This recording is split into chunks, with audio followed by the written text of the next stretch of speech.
over. Now it's my turn. Hold on, French Hill. Let's move.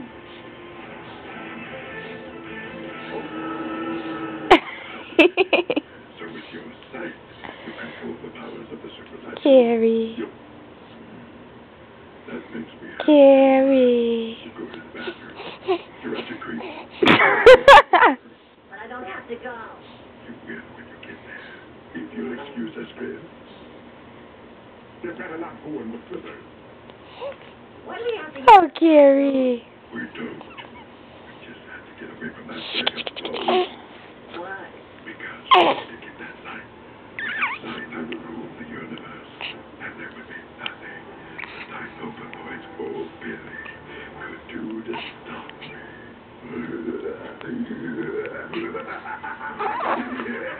am I laughing at? I hope Mandy can hear our knot. Brother just used the doorbell. Good idea. He was sure to hear that. So, Billy left his dolls on my doorstep. I guess he couldn't bear to destroy them himself. Destroy? It's nothing. Well, a girl's work is never done. Quick, Mandy. We need Grim.